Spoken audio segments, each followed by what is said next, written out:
Praise Lord. ഇന്ന് 56-ാം ദിവസം. ഇന്ന് നാം വായിക്കുന്നത് പുറപ്പാട് പുസ്തകം 6-ാം അധ്യായം, സങ്കീർത്തനങ്ങൾ 56-ാം അധ്യായവും വിശുദ്ധ ലൂക്കോസ് എഴുതിയ സുവിശേഷം 12-ാം അധ്യായവുമാണ്. പ്രാർത്ഥനയോടെ നമുക്ക് ദൈവവചനം വായിക്കാം. പുറപ്പാട് പുസ്തകം 6-ാം അധ്യായം. യഹോവ മോശയോട്, ഞാൻ ഫറവോനോട് ചെയ്യുന്നത് നീ ഇപ്പോൾ കാണും. ശക്തിയുള്ള കൈ കണ്ടിട്ട് അവൻ അവരെ വിട്ടയക്കും. ശക്തിയുള്ള കൈ കണ്ടിട്ട് അവരെ തന്റെ ദേശത്തു നിന്ന് ഓടിച്ചു കളയും എന്ന് അരുളി ചെയ്തു. ദൈവം പിന്നെയും മോശയോട് അരുളി ചെയ്തത് എന്തെന്നാൽ, ഞാൻ യഹോവയാകുന്നു. ഞാൻ അബ്രഹാമിനും ഇസഹാക്കിനും യാക്കോബിനും സർവശക്തിയുള്ള ദൈവമായിട്ട് പ്രത്യക്ഷനായി. എന്നാൽ യഹോവ എന്ന നാമത്തിൽ ഞാൻ അവർക്ക് വെളിപ്പെട്ടിട്ടില്ല. അവർ പരദേശികളായി പാർത്ത കനാൻ ദേശം അവർക്ക് കൊടുക്കുമെന്ന് ഞാൻ അവരോടൊരു നിയമം ചെയ്തിരിക്കുന്നു. മിസ്രൈമർ അടിമകളാക്കിയിരിക്കുന്ന ഇസ്രായേൽ മക്കളുടെ ഞരക്കം ഞാൻ കേട്ട് എന്റെ നിയമം ഓർത്തുമിരിക്കുന്നു. അതുകൊണ്ട് നീ ഇസ്രായേൽ മക്കളോട് പറയേണ്ടത് എന്തെന്നാൽ, ഞാൻ യഹോവയാകുന്നു. ഞാൻ നിങ്ങളെ മിസ്രൈമരുടെ ഊഴിയവേലയിൽ നിന്ന് ഉദ്ധരിച്ച് അവരുടെ അടിമയിൽ നിന്ന് നിങ്ങളെ വിടുവിക്കും. നീട്ടിയിരിക്കുന്ന ഭുജം കൊണ്ടും മഹാശിക്ഷാവിധി കൊണ്ടും നിങ്ങളെ വീണ്ടെടുക്കും. ഞാൻ നിങ്ങളെ എനിക്ക് ജനമാക്കിക്കൊള്ളുകയും ഞാൻ നിങ്ങൾക്ക് ദൈവമായിരിക്കുകയും ചെയ്യും. മിസ്രൈമരുടെ ഊഴിയവേലയിൽ നിന്ന് നിങ്ങളെ ഉദ്ധരിക്കുന്ന നിങ്ങളുടെ ദൈവമായ യഹോവ ഞാനാകുന്നു എന്ന് നിങ്ങൾ അറിയും. ഞാൻ അബ്രഹാമിനും ഇസഹാക്കിനും യാക്കോബിനും നൽകുമെന്ന് സത്യം ചെയ്ത ദേശത്തേക്ക് നിങ്ങളെ കൊണ്ടുപോയി അത് നിങ്ങൾക്ക് അവകാശമായി തരും. ഞാൻ യഹോവയാകുന്നു. മോശെ ഇങ്ങനെ തന്നെ ഇസ്രായേൽ മക്കളോട് പറഞ്ഞു. എന്നാൽ അവർ മനോവ്യസനം കൊണ്ടും കഠിനമായ അടിമവേല കൊണ്ടും മോശയുടെ വാക്ക് കേട്ടില്ല. യഹോവ പിന്നെയും മോശയോട് അരുളി ചെയ്തത്, നീ ചെന്ന് മിസ്രയീം രാജാവായ ഫറവോനോട് ഇസ്രായേൽ മക്കളെ തന്റെ ദേശത്തു നിന്ന് വിട്ടയപ്പാൻ പറക എന്ന് കൽപ്പിച്ചു. അതിന് മോശെ, ഇസ്രായേൽ മക്കൾ എൻ്റെ വാക്ക് കേട്ടില്ല, പിന്നെ ഫറവോൻ എങ്ങനെ കേൾക്കും? ഞാൻ വാക്വൈഭവം ഉള്ളവനല്ലല്ലോ എന്ന് യഹോവയുടെ സന്നിധിയിൽ പറഞ്ഞു. അനന്തരം യഹോവ മോശയോടും അഹരോനോടും അരുളി ചെയ്തത്, ഇസ്രായേൽ മക്കളെ മിസ്രയീം ദേശത്തു നിന്ന് പുറപ്പെടുവിക്കേണ്ടതിന് അവരെ ഇസ്രായേൽ മക്കളുടെ അടുക്കിലേക്കും മിസ്രയീം രാജാവായ ഫറവോന്റെ അടുക്കിലേക്കും നിയോഗിച്ചയച്ചു. അവരുടെ കുടുംബ ബല തലവന്മാർ ആരെന്നാൽ, ഇസ്രായേലിന്റെ ആദ്യജാതനായ രൂബേന്റെ പുത്രന്മാർ ഹാനോക്ക്, ഫല്ലു, ഹെസ്രോൻ, കർമി. ഇവ രൂബേന്റെ കുലങ്ങൾ. ശിമയോന്റെ പുത്രന്മാർ യമുവേൽ, യാമീൻ, ഓഹദ്, യാഖീൻ, സോഹർ, കനാന്യ സ്ത്രീയുടെ മകനായ ശൗൽ. ഇവ ശിമയോന്റെ കുലങ്ങൾ. വംശപാരമ്പര്യ പ്രകാരം ലേവിയുടെ പുത്രന്മാരുടെ പേരുകൾ ഇവ: ഗേർഷോൻ, കഹാത്ത്, മെരാരി. ലേവിയുടെ ആയുഷ്കാലം 137 സംവത്സരമായിരുന്നു. ഗെർഷോന്റെ പുത്രന്മാർ കുടുംബസഹിതം ലിബ്നിയും ഷിമിയയും ആയിരുന്നു. കഹാത്തിന്റെ പുത്രന്മാർ അമ്രാം, ഇസഹാർ, ഹെബ്രോൻ, ഉസിയേൽ. കഹാത്തിന്റെ ആയുഷ്കാലം 133 സംവത്സരം. മെരാരിയുടെ പുത്രന്മാർ മഹ്ലി, മൂഷി. ഇവർ വംശപാരമ്പര്യ പ്രകാരം ലേവിയുടെ കുലങ്ങളാകുന്നു. അമ്രാം തന്റെ പിതാവിന്റെ സഹോദരിയായ യോഖേബേദിനെ വിവാഹം കഴിച്ചു. അവൾ അവന് അഹരോനെയും മോശയെയും പ്രസവിച്ചു. അമ്രാമിന്റെ ആയുഷ്കാലം 137 സംവത്സരമായിരുന്നു. ഇസാഖാരിന്റെ പുത്രന്മാർ കോരഹ്, നെഫേഗ്, സിക്രി. ഉസിയേലിന്റെ പുത്രന്മാർ മീശേൽ, എൽ സാഫാൻ, സിത്രി. അഹരോൻ അമീദാബിന്റെ മകളും നഹശോന്റെ സഹോദരിയുമായ എലിഷേബയെ ഭാര്യയായി പരിഗ്രഹിച്ചു. അവൾ അവന് നാബാദ്, അബീഹു, എലയാസർ, ഈഥാമാർ എന്നിവരെ പ്രസവിച്ചു. കോരഹിന്റെ പുത്രന്മാർ അസൂർ, എൽക്കാന, അബിയാസാഫ്. ഇവ കോരഹ്യ കുലങ്ങൾ. അഹ്റോന്റെ മകനായ എലയാസാർ ഫുതിയേലിന്റെ പുത്രന്മാരിൽ ഒരുത്തിയെ വിവാഹം കഴിച്ചു. അവൾ അവന് ഫീനഹാസിനെ പ്രസവിച്ചു. ഇവർ കുലം കുലമായി ലേവ്യ കുടുംബ തലവന്മാരാകുന്നു. നിങ്ങൾ ഇസ്രായേൽ മക്കളെ ഗണം ഗണമായി മിസ്രയീം ദേശത്തു നിന്ന് പുറപ്പെടുവിപ്പീൻ എന്ന് യഹോവ കൽപ്പിച്ച അഹരോനും മോശയും ഇവർ തന്നെ. ഇസ്രായേൽ മക്കളെ മിസ്രയീമിൽ നിന്ന് പുറപ്പെടുവിപ്പാൻ മിസ്രയീം രാജാവായ ഫറവോനോട് സംസാരിച്ചവർ ഈ മോശയും അഹരോനും തന്നെ. യഹോവ മിസ്രയീം ദേശത്ത് വെച്ച് മോശയോട് അരുളി ചെയ്ത നാളിൽ, ഞാൻ യഹോവയാകുന്നു. ഞാൻ നിന്നോട് കൽപ്പിക്കുന്നതൊക്കെയും നീ മിസ്രയീം രാജാവായ ഫറവോനോട് പറയണമെന്ന് യഹോവ മോശയോട് കൽപ്പിച്ചു.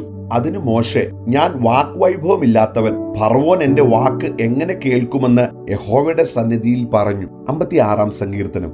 ദൈവമേ, എന്നോട് കൃപയുണ്ടാകണമേ. മനുഷ്യർ എന്നെ വിഴുങ്ങുവാൻ പോകുന്നു. അവർ ഇടവിടാതെ പൊരുതു എന്നെ ഞെരുക്കുന്നു. എന്റെ ശത്രുക്കൾ ഇടവിടാതെ എന്നെ വിഴുങ്ങുവാൻ ഭാവിക്കുന്നു. ഗർവത്തോടെ എന്നോട് പൊരുതുന്നവർ അനേകരല്ലോ. ഞാൻ ഭയപ്പെടുന്ന നാളിൽ നിന്നിൽ ആശ്രയിക്കും. ഞാൻ ദൈവത്തിൽ അവന്റെ വചനത്തെ പുകഴും. ഞാൻ ദൈവത്തിൽ ആശ്രയിക്കുന്നു, ഞാൻ ഭയപ്പെടുകയില്ല. ജഡത്തിന് എന്നോട് എന്തു ചെയ്യുവാൻ കഴിയും? ഇടവിടാതെ അവർ എന്റെ വാക്കുകളെ കോട്ടിക്കളയുന്നു. അവരുടെ വിചാരങ്ങളൊക്കെയും എന്റെ നേരെ തിന്മയ്ക്കായിട്ടാകുന്നു. അവർ കൂട്ടം കൂടി ഒളിച്ചിരിക്കുന്നു. എന്റെ പ്രാണനായി പതിയിരിക്കും പോലെ അവർ എന്റെ കാലടികളെ നോക്കിക്കൊണ്ടിരിക്കുന്നു. നീതികേടിനാൽ അവർ ഒഴിഞ്ഞു പോകുമോ? ദൈവമേ, നിന്റെ കോപത്തിൽ ജാതികളെ തള്ളിയിടണമേ. നീ എന്റെ ഉഴൽച്ചകളെ എണ്ണുന്നു.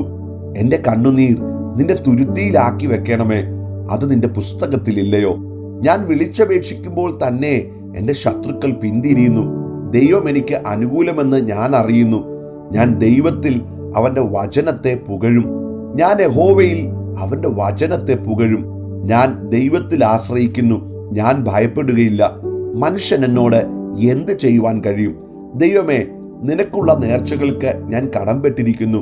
ഞാൻ നിനക്ക് സ്തോത്രയാഗങ്ങളെ അർപ്പിക്കും. ഞാൻ ദൈവത്തിന്റെ മുമ്പാകെ ജീവന്റെ പ്രകാശത്തിൽ നടക്കേണ്ടതിന് നീ എൻ്റെ പ്രാണനെ മരണത്തിൽ നിന്നും എൻ്റെ കാലുകളെ ഇടർച്ചയിൽ നിന്നും വിടുവിച്ചുവല്ലോ. വിശുദ്ധ ലൂക്കോസിന്റെ സുവിശേഷം 12-ാം അധ്യായം. അതിനിടെ പുരുഷാരം തമ്മിൽ ചവിട്ടുവാൻ തക്കവണ്ണം 1000 തിങ്ങിക്കൂടിയപ്പോൾ അവൻ ആദ്യം ശിഷ്യന്മാരോട് പറഞ്ഞു തുടങ്ങിയത്, പരീശന്മാരുടെ പുളിച്ച മാവായ കപടഭക്തി സൂക്ഷിച്ചുകൊള്ളുവിൻ. മൂടിവെച്ചതൊന്നും വെളിച്ചത്തു വരാതെയും ഗൂഢമായതൊന്നും അറിയാതെയും ഇരിക്കയില്ല. ആകയാൽ നിങ്ങൾ ഇരുട്ടത്തു പറഞ്ഞതെല്ലാം വെളിച്ചത്തു കേൾക്കും. അറകളിൽ വെച്ച് ചെവിയിൽ മന്ത്രിച്ചത് പുരമുകളിൽ ഘോഷിക്കും. എന്നാൽ എൻ്റെ സ്നേഹിതന്മാരായ നിങ്ങളോട് ഞാൻ പറയുന്നത്, ദേഹത്തെ കൊന്നിട്ട് പിന്നെ അധികമായി ഒന്നും ചെയ്യുവാൻ കഴിയാത്തവരെ ഭയപ്പെടേണ്ട. ആരെ ഭയപ്പെടണമെന്ന് ഞാൻ നിങ്ങൾക്ക് കാണിച്ചു തരാം. കൊന്നിട്ട് നരകത്തിൽ തള്ളിക്കളവാൻ അധികാരമുള്ളവനെ ഭയപ്പെടുവിൻ. അതെ, അവനെ ഭയപ്പെടുവിൻ എന്ന് ഞാൻ നിങ്ങളോട് പറയുന്നു. 2 കാശിന് 5 കുരികിലിനെ വിൽക്കുന്നില്ലയോ? അവയിൽ ഒന്നിനെ പോലും ദൈവം മറന്നുപോകുന്നില്ല. നിങ്ങളുടെ തലയിലെ മുടി പോലും എല്ലാം എണ്ണിയിരിക്കുന്നു. ആകയാൽ ഭയപ്പെടേണ്ട. ഏറിയ കുരികിലിനേക്കാളും നിങ്ങൾ വിശേഷതയുള്ളവർ. മനുഷ്യന്റെ മുമ്പിൽ ആരെങ്കിലും എന്നെ ഏറ്റുപറഞ്ഞാൽ അവനെ മനുഷ്യപുത്രനും ദൈവദൂതന്മാരുടെ മുമ്പാകെ ഏറ്റുപറയും. മനുഷ്യരുടെ മുമ്പിൽ എന്നെ തള്ളിപ്പറയുന്നവനെ ദൈവദൂതന്മാരുടെ മുമ്പിൽ തള്ളിപ്പറയും. മനുഷ്യപുത്രന്റെ നേരെ ഒരു വാക്കു പറയുന്ന ഏവനോടും ക്ഷമിക്കും. പരിശുദ്ധാത്മാവിന്റെ നേരെ ദൂഷണം പറയുന്നവനോടോ ക്ഷമിക്കയില്ല എന്ന് ഞാൻ നിങ്ങളോട് പറയുന്നു. എന്നാൽ നിങ്ങൾ പള്ളികൾക്കും കോയ്മകൾക്കും അധികാരങ്ങൾക്കും മുന്നിൽ കൊണ്ടുപോകുമ്പോൾ എങ്ങനെയോ എന്തോ പ്രതിവാദിക്കേണ്ടു, എന്തു പറയേണ്ടു എന്ന് വിചാരപ്പെടേണ്ട. പറയേണ്ടത് പരിശുദ്ധാത്മാവ് ആ നാഴികയിൽ തന്നെ നിങ്ങളെ പഠിപ്പിക്കും. പുരുഷാരത്തിൽ ഒരുത്തൻ അവനോട്, ഗുരോ, ഞാനുമായി അവകാശം പകുതി ചെയ്യുവാൻ എൻ്റെ സഹോദരനോട് കൽപ്പിച്ചാലും എന്ന് പറഞ്ഞു. അവനോട് അവൻ, മനുഷ്യ, എന്നെ നിങ്ങൾക്ക് ന്യായകർത്താവോ പങ്കിടുന്നവനോ ആക്കിയത് ആരെന്ന് ചോദിച്ചു. പിന്നെ അവനോട്, സകല ദ്രവ്യാഗ്രഹവും സൂക്ഷിച്ചു ഒഴിഞ്ഞുകൊള്ളുവിൻ. ഒരുത്തന് സമൃദ്ധി ഉണ്ടായാലും അവന്റെ വസ്തുവകയല്ല അവന്റെ ജീവന ആധാരമായിരിക്കുന്നത് എന്ന് പറഞ്ഞു. ഒരു ഉപമയും അവരോട് പറഞ്ഞത്, ധനവാനായ ഒരു മനുഷ്യന്റെ ഭൂമി നന്നായി വിളഞ്ഞു. അപ്പോൾ അവൻ, ഞാൻ എന്തു ചെയ്യേണ്ടു? എന്റെ വിളവ് കൂട്ടിവെപ്പാൻ സ്ഥലം പോരാ എന്ന് ഉള്ളിൽ വിചാരിച്ചു. പിന്നെ അവൻ പറഞ്ഞത്, ഞാൻ ഇത് ചെയ്യും. എന്റെ കളപ്പുരകളെ പൊളിച്ച് അധികം വലിയവ പണിത് എന്റെ വിളവും വസ്തുവകയും എല്ലാം അതിൽ കൂട്ടിവെക്കും. എന്നിട്ട് എന്നോട് തന്നെ, നിനക്ക് ഏറിയ ആണ്ടുകൾക്ക് മതിയായ അനവധി വസ്തുവക സ്വരൂപിച്ചു വച്ചിരിക്കുന്നു. ആശ്വസിക്കുക, തിന്നുക, കുടിക്കുക, ആനന്ദിക്ക എന്ന് പറയും.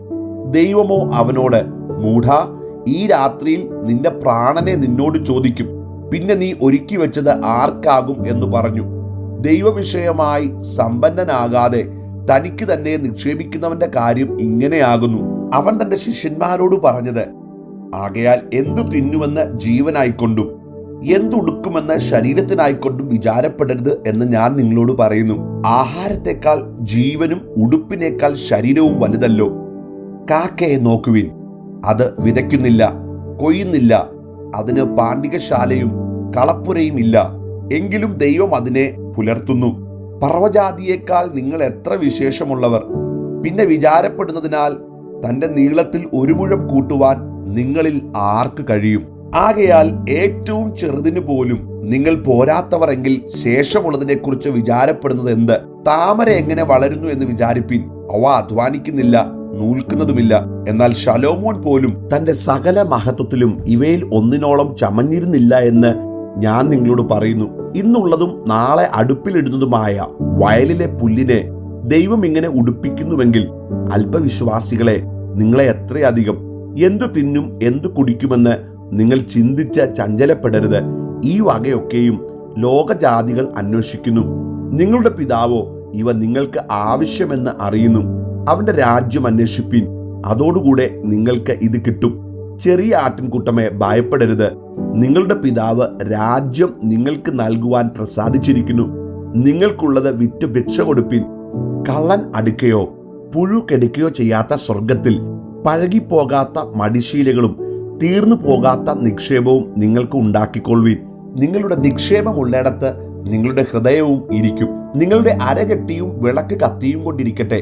യജമാനൻ കല്യാണത്തിന് പോയി വന്ന് മുട്ടിയാൽ ഉടനെ വാതിൽ തുറന്നു കൊടുക്കേണ്ടതിന് അവൻ എപ്പോൾ മടങ്ങി വരുമെന്ന് കാത്തു നിൽക്കുന്ന ആളുകളോട് നിങ്ങൾ തുല്യരായിരിപ്പിൻ.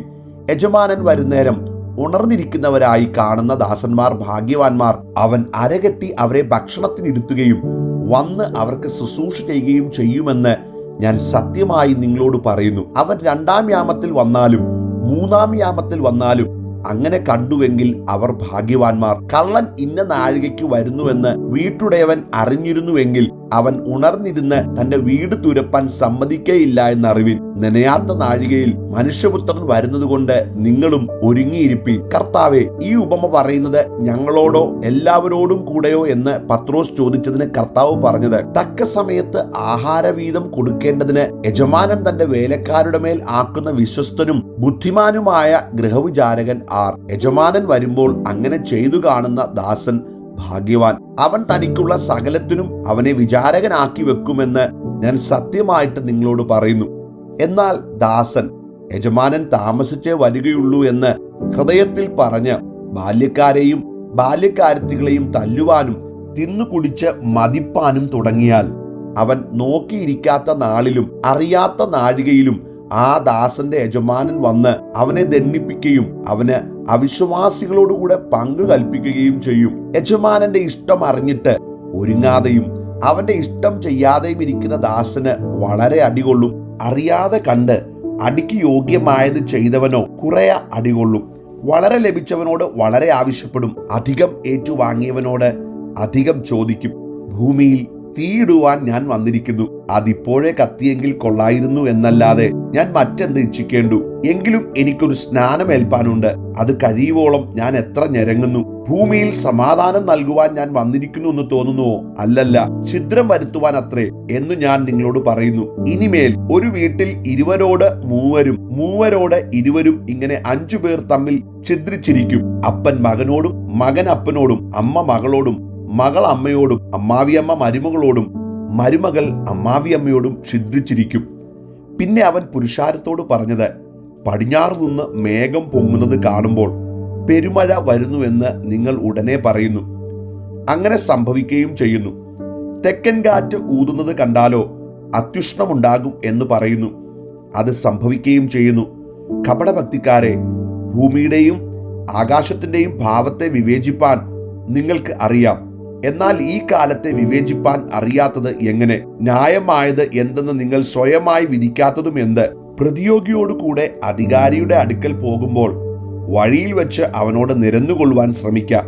അല്ലാഞ്ഞാൽ അവൻ നിന്നെ ന്യായാധിപന്റെ മുമ്പിൽ ഇഴച്ചുകൊണ്ടു പോകുകയും ന്യായാധിപൻ നിന്നെ കോൽക്കാരന്റെ പക്കൽ ഏൽപ്പിക്കുകയും കോൽക്കാരൻ തടവിലാക്കുകയും ചെയ്യും.